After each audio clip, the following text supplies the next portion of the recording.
তাই ইমাম সাহেবের হাতটা হলো নরম, যুবকের হাতটা হলো গরম, নেগেটিভ পজিটিভের মতো।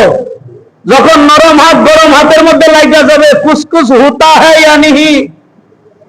কথা কয় না, কিছু ভিতরে জাগ্রত হবে না, হবে না?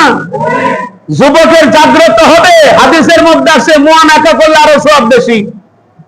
যুবক এইবার কব হুজুরনির সঙ্গে ইমাম সাহেবের মুআনাকাও করি। কথা বলেন, এখন এই ইমাম সাহেবের ইজ্জত বাড়বো না কমবো? কথা কয় না, কথা কয় না। পানি ভরার জন্য রাত 12টার পরে ইমাম সাহেবের কাছে যাবো, পানি ভরবার, বুড়ার ডিম ভরবার যাবো, ওটা গল্প করবার যাইবো। তাহলে এই দায়িত্বটা যদি ইমাম সাহেব মহিলাদেরকে দেওয়া হইতো, নারীর ইজ্জত বাড়তো না কমতো? আপনারাই বলেন, যুক্তি দিয়ে বলেন, কমতো।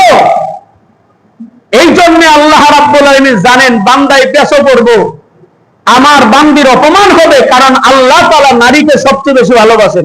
সুবহানাল্লাহ বলেন। নারীরে আল্লাহ তাআলা বেশি ভালোবাসেন, নারীর অধিকার আল্লাহ তাআলা বেশি দিয়েছেন। আমরা না বুঝার কারণে আমরা বলি আল্লাহ উল্টা পাল্টা করছে, আসলে আমাদের বুঝের উল্টা পাল্টা। কথা বুঝে নাই মনে হয়, কি বুঝের উল্টা পাল্টা, এই জন্য আমরা এমনটা করে থাকি।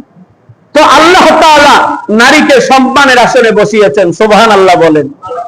আল্লাহ নারীদেরকে পর্দার কথা বলেছেন। কেন বলেছেন জানেন রে ভাই? আরে যেই জিনিস যত দামি, ওই জিনিসকে মানুষ তত ভিতরে আগলিয়ে রাখে। কথা কয় না। স্বর্ণ দামি না বেদামি? স্বর্ণ কি আপনি যত্রতত্র ঘরে রাখেন? কই রাখেন? আরে কাগজের মধ্যে পেঁচায়, কাপড়ের মধ্যে পেঁচায়, সন্দুকের ভিতরে রাখেন, কারণ অত দামি। আল্লাহ তাআলা নারীকে বানাইছেন দামি, এই জন্য আল্লাহ তাআলা তাদেরকে বলছে ওয়াকারনা ফি বুয়ুতিকুন্না, তোমরা ঘরের ভিতরে থাকো, তোমাদের ইজ্জতের হেফাজত হবে। ঘরের বাহির হবা, ইজ্জতের তোমাদের হানি হবে।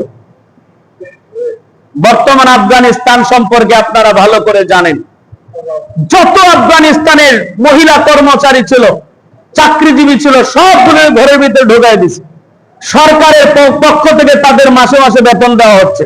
সুবহানাল্লাহ বলেন। কি দিয়েছে? সরকারি বেতন দিতেছে সরকার। সরকার তাদের দিকে ঘরের ভিতরে কাজ করাইতেছে। কি কাজ করাইতেছে জানেন? ঘরের ভিতরে কাপড় চোপড় বানানো সহ যেগুলো ভিতর থেকে কইরে বাহিরে সাপ্লাই করা যায়, সেগুলো সরকার তাদেরকে দিয়ে করাইতেছে। আগে আফগানিস্তানে আফিমের চাষ হইতো। আফিম অনেকেই চিনেন। আফিমের চাষ হইতো, এটা একটা নেশা জাতীয় জিনিস। আফিমের চাষ হইতো। আফগানিস্তান মোল্লারা ক্ষমতায় আসার পর আফিম চাষ বন্ধ করে দিয়ে ওখানে তারা এখন জাফরানের চাষ করতেছে। সুবহানাল্লাহ বলে। জাফরানের চাষ করতেছে।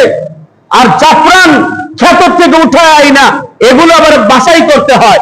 এগুলো বাছাই করার জন্য ভিতরে নারীদেরকে কাজে লাগাই দিছে। কথা বোঝা নাই মনে হয়?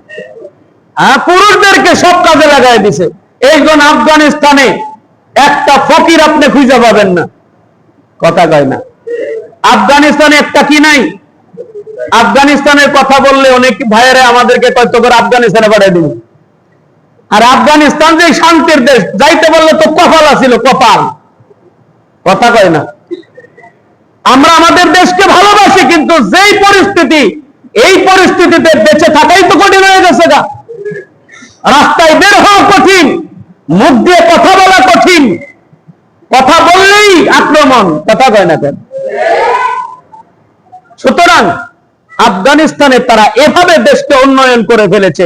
ফকির নাই, মহিলাদেরকে ঘরের ভিতরে ঢুকায় তাদের মাধ্যমে কাজ দিতেছে।